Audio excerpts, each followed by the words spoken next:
Welcome to Making More, the podcast where high-performing business owners and visionary executives share how they're building more than just bottom lines. I'm your host, Billy Fisher, an engineering leader turned business and executive coach, and I'm guided by a personal mission to help leaders create clarity, build forward momentum, and make more of what matters most. Today, I'm joined by Jamaica Slicer, co-founder of Budburst, a go-to-market consulting cooperative that helps early-stage B2B SaaS teams build real traction without burning themselves out. Her work sits at the intersection of process, accountability, and people, bringing the right specialists together at the right time so founders can scale with clarity. We'll talk about expanding your skill set beyond your job title, designing systems that actually stick, and how values-driven career moves can reshape both performance and life. Jamaica, welcome to Making More. Thanks so much for having me. I'm so excited to be here, Billy. Oh, we're going to have a good conversation today. So, first of all, Budburst. Tell us about how Budburst got started and what your role in that was. Yeah. So I'll spare my whole background and just share that I was a go-to-market practitioner for about 15 years, and I was looking to make my next move and was talking to several different startups at the time. And I was sort of commiserating with my CRO at the time about what that experience was like. And, saying like, I just don't think that, these companies are quite ready for me yet. But, I wish that there was something that I could do to help them. And he was having similar experiences. He was talking to several different companies. Many of them were, reaching out, trying to recruit him too. And that sort of spawned this idea, why don't we see what we could do about potentially scaling ourselves across multiple different startups at a single time? And so we just kind of ventured out, we kind of gave it a quick timeline of, let's just try this for 3 to 6 months and see what we could do. And we were incredibly fortunate. Within a month, we had our very first client, and we've just grown from there. We've had wonderful clients that we've had the opportunity to work with. We've grown our team of experts with various complementary skill sets. And it's just been a wonderful adventure since we started it. Mm-mm. What's like the one thing you would want listeners to know about Budburst before we get a chance to dive in deeper here later in the episode? Yeah, I think the thing to understand is that we try to bring a group of folks together that we have either worked with in the past, or we know from friends who've worked with them, are experts at what they do. So we have people that span the gamut of different go-to-market practices and skills, and we bring those to startups that might not otherwise be able to recruit that type of talent to really create a foundation for long-term success for their businesses. Mhm. If we were to define a through line for today's conversation, that's going to deliver something for leaders in the middle of their really like messy growth period, what do you think that through line will be? Yeah, I think this is applicable to both individuals and organizations. It's really important that you set really clear goals, you have milestones that you're working toward, and that you're clearly defining metrics of success, and that you're advocating for yourself. Mm-hmm. All such really sound advice there. I think that's going to be just scratching the surface of what we get into today. And then lastly, in our intro here, what's one misconception people have about the quote unquote go to market that you would love to correct for them right out of the gate here? The biggest misconception, and I actually encounter this all the time, is that if you have a good product, it will sell itself. That unfortunately is just not true. You have to have the right message in front of the right person at the right time in order to succeed, period. And I've seen many companies who had a superior product just full on get outsold by a competitor because they weren't thinking that way. So the sooner that you recognize that, the better off you're going to be long term. Mhm. It will not sell itself. Hmm. Mhm. All right, let's take a couple steps back. I want to talk more about the origin story of Budburst. Why a go-to-market cooperative in that space? What was the kind of the aha moment about, well, this needs to exist? Yeah, I think one of the things that I started to see was that in my network of peers, people that had tremendous success and go to market, when they were looking for their next stop, they would talk to a wide variety of companies, but inevitably, the vast majority of them would pick companies that were more established, that had folks that could support their vision. And frankly, could pay them more than some of the other startups that they might be talking to. And so we really saw that, there was this gap with earlier stage startups where they really needed that experience and that talent. Hiring somebody in who hasn't been through the trenches and hasn't seen what works and what doesn't is not going to ultimately set you up for success. And so waiting until you can attract that talent, it's sort of a cyclical problem. Because you're Mm. not going to grow in the way that you need to. And so, in order to kind of fill that gap, we decided to kind of reach out to folks in our network that we could pull in that were in various stages of their career to say, would you want to, advise a company that's just starting, and help them kind of get going? Maybe not necessarily get hired there, but just kind of talk to them about what's working and what doesn't. And most of the people in our network were like, yeah, that sounds like fun. That would be, a great thing to do. I'm just not quite ready to commit to that role yet. And so Mhm. creating this team of folks that we could sort of plug in to different challenges that these startups were facing was the right idea. And so far it's been great. We've been around for 3 years and we've had three companies with successful exits since we started. Wow, that's a pretty good track record so far here in the early going. So Yeah, congratulations. really, really proud of that. Yeah. Why do you think this cooperative model instead of a traditional consulting practice or just staying solo even? Mm. Yeah, so I think one of the things my co-founder Brian and I really wanted to make sure that we did was create a place where go-to-market experts, tenured professionals would want to come and work with us. And so we also knew that in order to do that, we needed to be flexible in the way that we worked with them. Um, so we have folks on our team who take on multiple clients at a time because they want to maximize the income that they have. We Mhm. also have folks on the team who are fully retired and work 5 hours a week in between fishing trips. And then, of course, Oh, everything in between. yeah. Um, and because we have this model whereby, people can kind of come in and flex and do the type of work that they want to do in the time frame that they want to do it. It makes us more attractive to those people that we want to bring in, as opposed to like sort of forcing them into any sort of full-time model. We've had folks that have worked with us who, just kind of came in for a quarter, worked on one project. They were right in between gigs. They were trying to figure Mm. out what their next move was.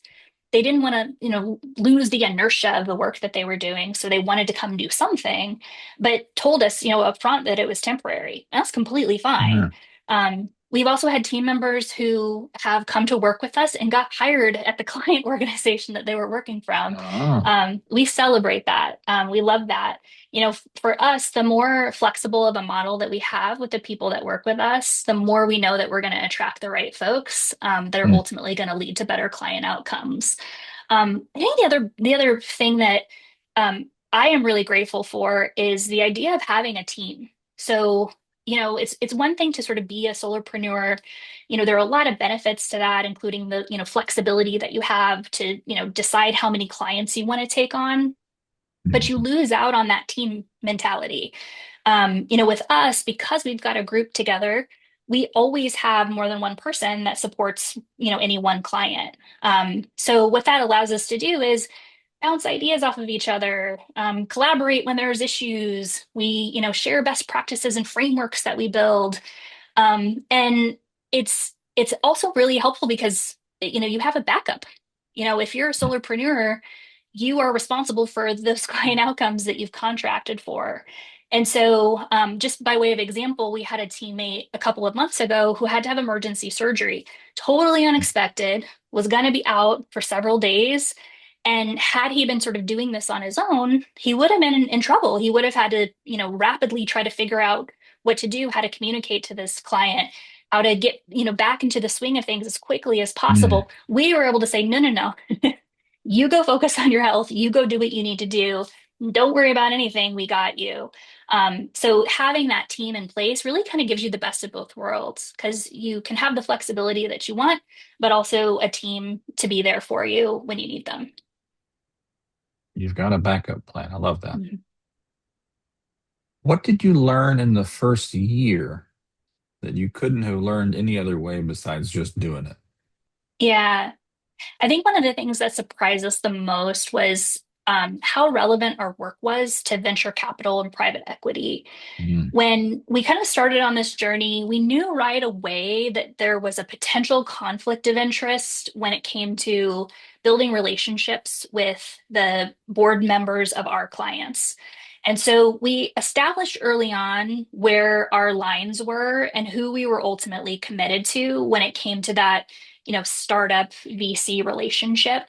So that if we were to get a call from someone at a VC saying, what do you think of our portfolio company? We had an answer ready of what we were going to say and how we would make sure not to cross that line to, potentially put our client relationships at risk. So we established that up front, and that was really, really important to us from an integrity standpoint. But what was, really exciting and really interesting to us is as soon as we got that first client, we got a lot of reach out from their board members saying, tell us more about the type of work that you're going to be doing with them. Where do you potentially see the biggest opportunities for you to come in and help? And then how can you potentially translate that into our other portcos? So Mm. that was obviously really great for us. Every client that we have had has come through word of mouth, and most of them from those relationships that we've been able to build with those VCs. So that's been really, really great. Again, it's a constant challenge day to day of making sure that we're not crossing any lines with our clients and doing something that's potentially going to put them in a bad situation with the people that they're, ultimately going to be held accountable to. But it's also been really great because the VCs and PEs have embraced us, seen what Mm. we're able to do with a lot of their portfolio companies and then recommend us to the other folks that they work with. Yeah, and that way you kind of you become an asset to them as well, right? Not just the companies that you're working for, but the backers as well. For sure. I mean, if their portcos are successful, they're successful. So Yeah, that's right. So think this quote, I think maybe that comes from your website, beyond the job description. What skills do you see leaders most often missing when they're trying to scale themselves or scale their businesses beyond that title? yeah, I think that the biggest trap that I've seen a lot of leaders fall into is when they stop acting as operators. I think the moment you step into that ivory tower, you're doing yourself a gigantic disservice. I mean, ultimately, as leaders, we're responsible for driving the systemic change that's ultimately going to help our teams be successful. And you can't do that by looking at a spreadsheet. And so, what I always tell folks is you have got to be in there with your field teams doing the work. You have to roll up your sleeves and get your hands dirty at times. For sales leaders, for example, that means being in the prospect and customer calls. You absolutely Mm. have to do that. You have to hear it directly from those folks. You have to make sure that you're right there in it so that you can coach your teams effectively. I also think that it's really important never to lose your sort of natural curiosity. So, the thing I encourage a lot of leaders to think about is who haven't you talked to in a while in your entire company, not just on your Mm. team. Um, in particular in go to market, you've got, marketing, sales, and customer success as kind of like three big buckets. And a lot of times those groups work in silos and they're not really talking to each other. And I encourage leaders go have a regular conversation with those folks. Understand, what are they working on? What are the metrics of success? What is getting in their way? And it's not necessarily because you're going to be able to fix that for them, but it's to have a better understanding of what they're doing, how it works, what challenges they're facing, because there inevitably is going to be some sort of impact on your team.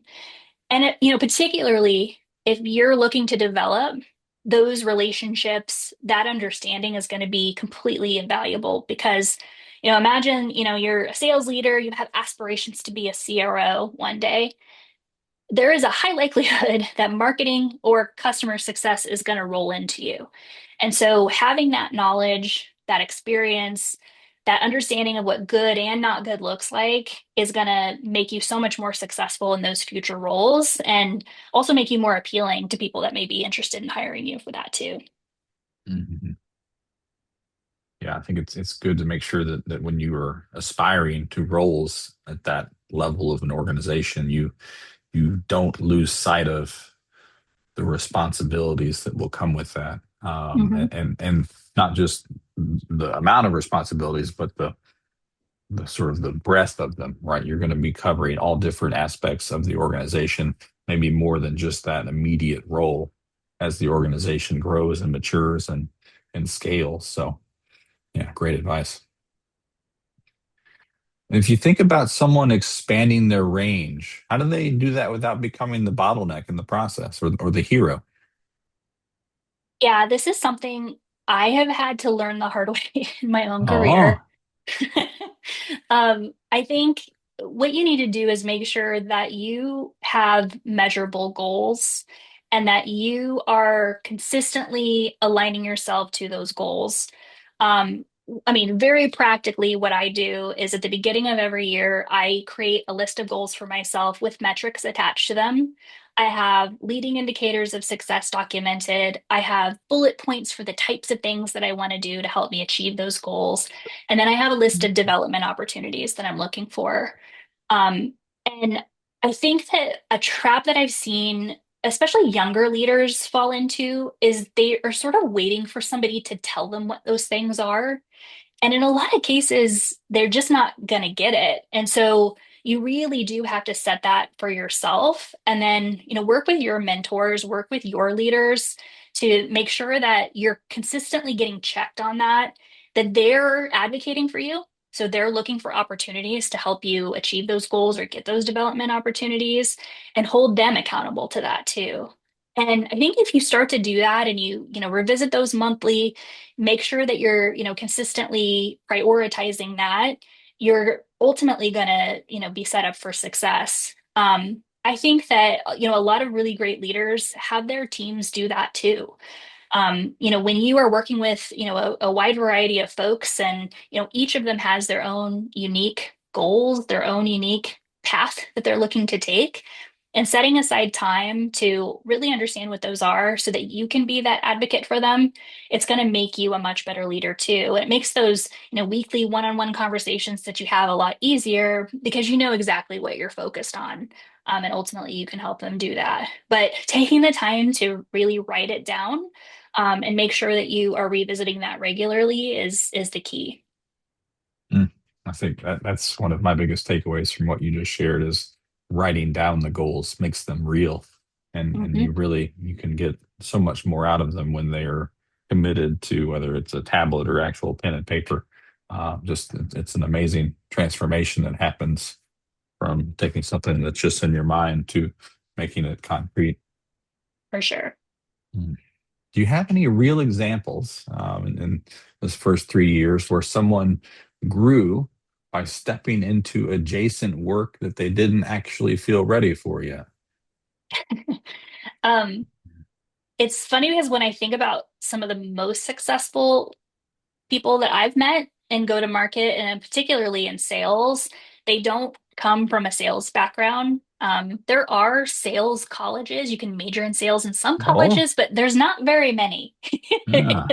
And so a lot of people just sort of like find themselves there, by circumstance or chance. But I have seen teachers come into sales roles and be extremely successful. Some of the best salespeople that I've ever worked with at a former company I used to work in, we would occasionally try to recruit clients that worked with our product and come have them Hmm. work in sales because they are knowledgeable. They can speak the language of prospects, they are extremely credible because they've actually used it and can talk about their Mm-hmm. experiences. And when you sort of broach that topic with them, a lot of times you'll get hesitation because, they'll, oh, I'm not a salesperson. And it's like, you are. You just told me about how you're using this and how it's helping you. So you actually are. And when you sort of get over that, imposter syndrome, those folks can be wildly successful, and immediately, like breaks down the barriers of those prospects because they're like, oh, I'm talking to a peer. I'm not just talking to some, salesperson. I was in that position too. I worked in professional services and customer success and then was Okay. recruited over into the sales side. And I was immediately like, oh, this is not going to be for me. I am not one of Yeah. those people, in quotes. But I think that, when I started to think about it a little bit, I started to have a bit of nervous energy around that idea.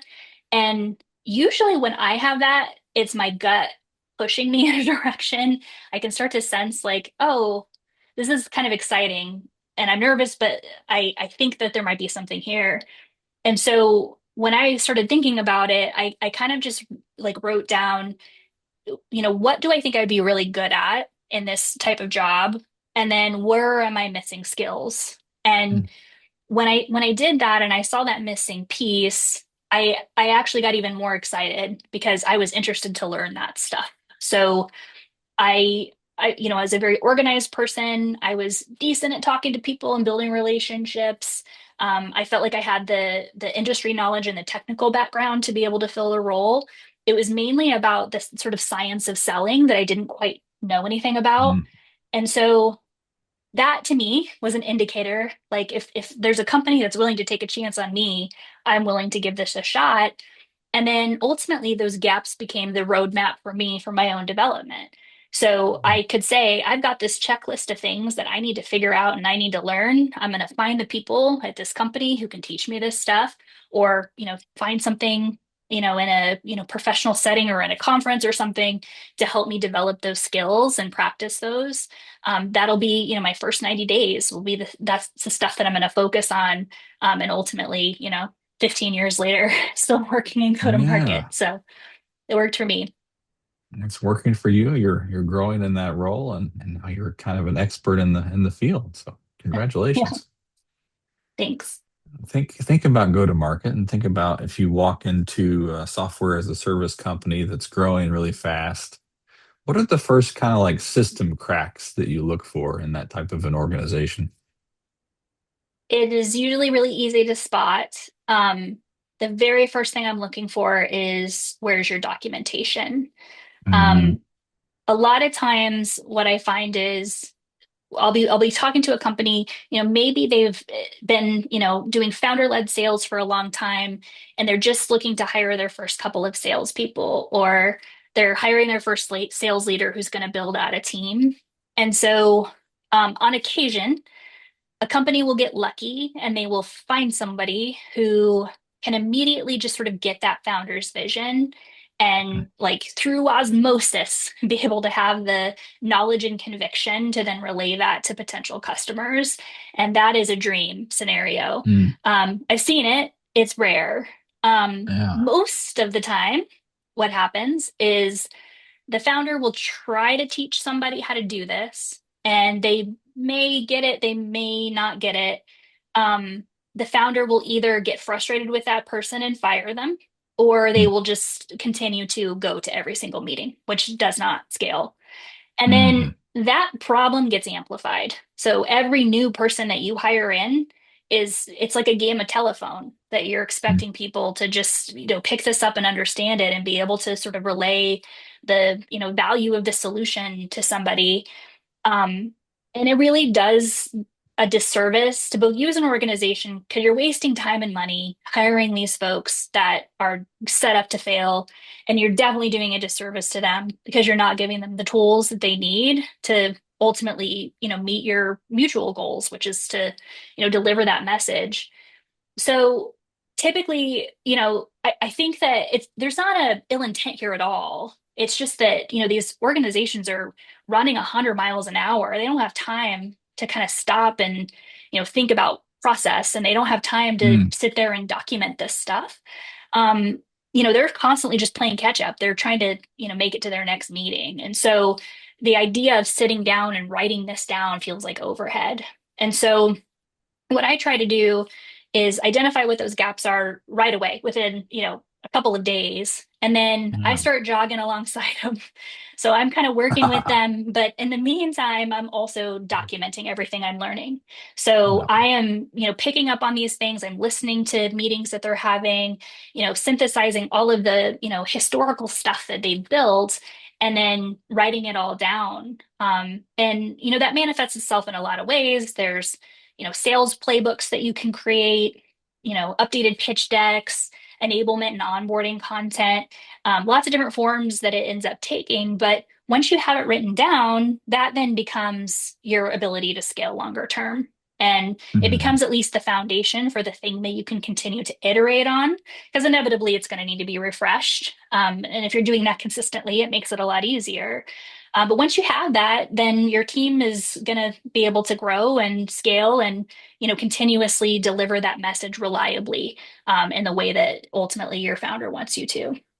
Mhm. And I would think too that's going to help everyone kind of stay accountable to what that founder actually wants. That's So exactly right. on that note, healthy accountability as a system, what does that look like when go to market is working well? The number one most important thing, I use this word at the beginning very intentionally, it is metrics. Uh, Um, at the end of the day, a company needs to deliver revenue. So that's typically the North Star. Everybody is sort of like working toward that. But, there's lots of leading indicators that show you if you're heading in the right direction in order to meet those revenue goals. So sitting down and actually defining like what those leading indicators are and putting metrics aside them, and then making sure that you have the systems in place to like track those things and then report on them. So um, I think this is, pretty common, particularly as organizations are looking to scale.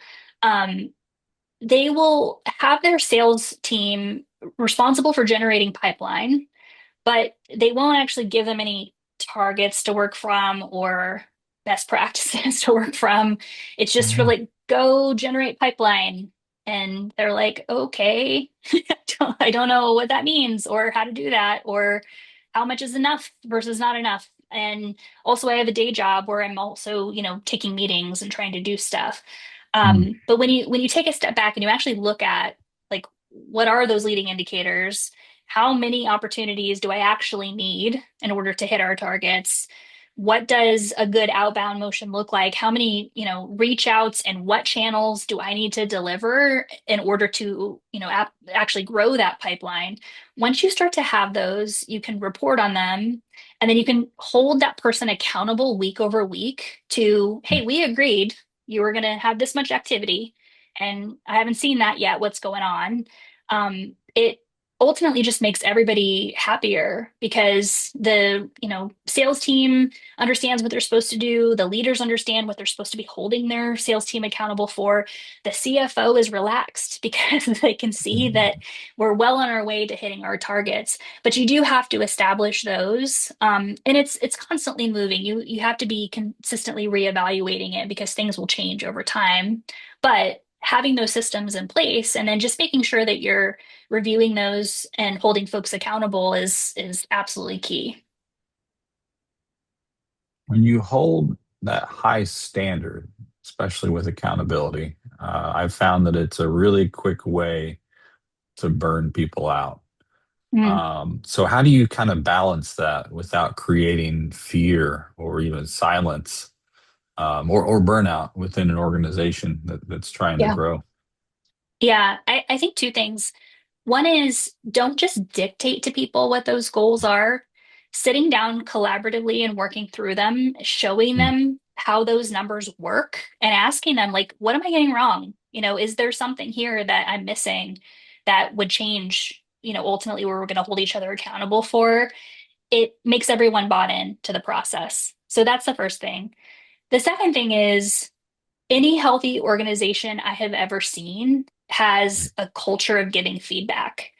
And what I mean by that is it is not just acceptable to give and receive feedback, but it is set as an expectation. It is part of your standard operating procedures. One of the things that we do on our team is after every important customer meeting, we proactively schedule 15 minutes afterward to debrief as an internal team.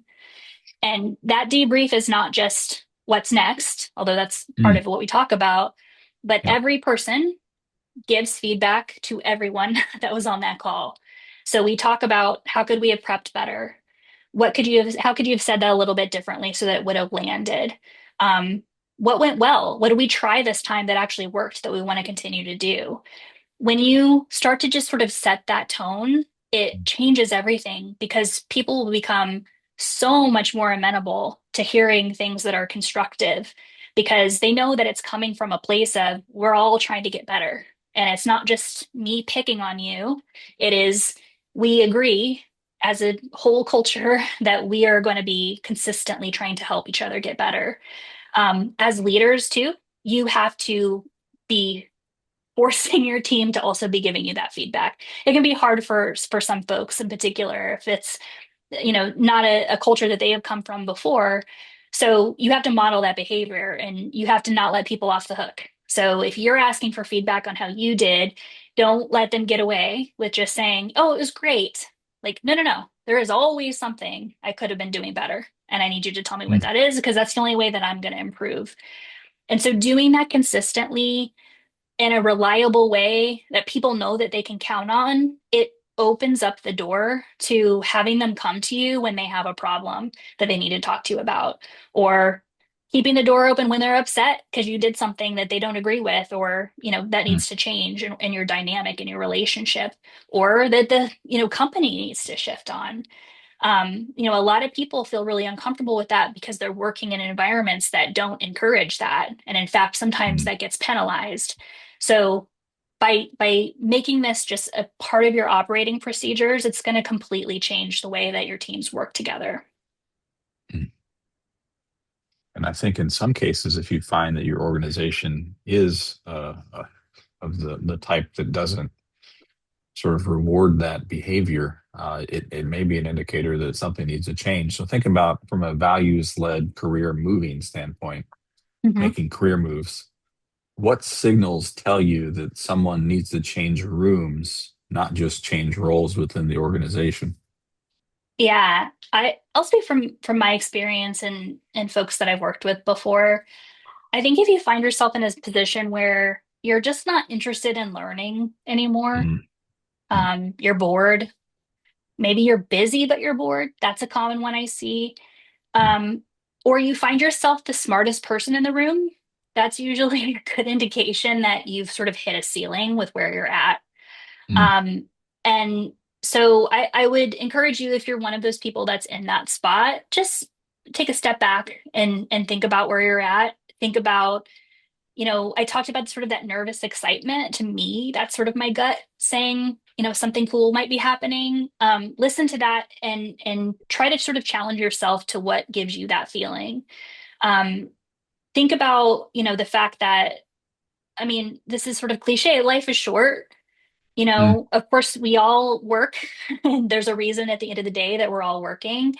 But if there's something that you could be doing that challenges yourself, that makes you feel excited to learn again, if you have somebody that you can learn from, that makes work so much more fun and so much more exciting, even if that means pushing yourself out of your comfort zone and doing something that maybe you weren't planning for, or taking a risk on doing something new. Mhm. Not being afraid of the hard work is such a big part of it, right? And I think Yeah. we want to try and find something that is um, maybe low effort or easy. And I think so oftentimes that'll be just exactly the opposite of what we need. We need something to push us to make us go a little bit beyond where we're comfortable. Hmm. And I think such good advice to make sure that you're trusting your gut with that. Oh, Jamaica, we've come to the title question of the podcast. I hope you're ready. I'm ready. It's It's making more blank is most important to you at this point in your life and career. For me, it's about making more time. Oh. When I was considering making a shift in my career to basically being, an advisor consultant to other organizations as opposed to working for a startup on a full-time basis, I really was at a point in my life where I was looking to slow down a little bit. I had been so ambitious and running so hard for so long that I was tired. Mm. And I think I needed some time to really take a step back, breathe, and figure out who I was, figured out what my hobbies were, figured out, the things in my life that, I could enjoy once I'm retired, because frankly, that idea kind of scared me. Like, what am I Oh. going to do with myself if I didn't have my work anymore? And I didn't like that feeling. I didn't want to be that person. And so being able to do something now where I have a lot more flexibility, I can, volunteer in my community. I can focus on my health and, do more exercise, spend more time with my family. I have a teenager, so my time with Oh. him is running short. And so, Yes. I'm allowed to be more present now with those things and those people in my life that are really important to me. And that was a really scary move for me. I didn't just take a giant leap of faith without a plan. I had a very pragmatic approach to it. I set a deadline for when this was going to work or not work. So that was really important to me. Fortunately, I have been able to be successful in this and have that balance and time that I was looking for. Oh, love that. And so I think on the surface, it's a really hard thing to make more of because it's a finite resource. Time keeps moving regardless of what we're doing.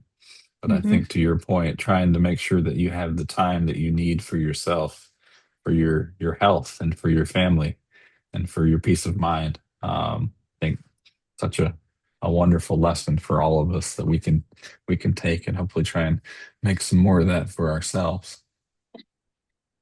Jamaica, where can the audience learn more about you and learn more about Budburst? Yeah, you can find me on LinkedIn. My name is Jamaica Slicer, Slicer, Jamaica just like the country. You can find more about Budburst at budburst.io. .io. Okay, we'll have that up on screen too. So awesome. Jamaica, it's been a pleasure to have you on the podcast today. I thank you so much for your time and your conversation. Thanks so much, Billy. It was great to be here. Take care. Bye now. Thanks for listening to Making More. If today's conversation sparked something in you, let's connect. You can find me on LinkedIn and Threads at Coach Fisher FPT or by visiting billyfisher.focalpointcoaching.com to learn more about how I help leaders create clarity, build momentum, and make more of what matters.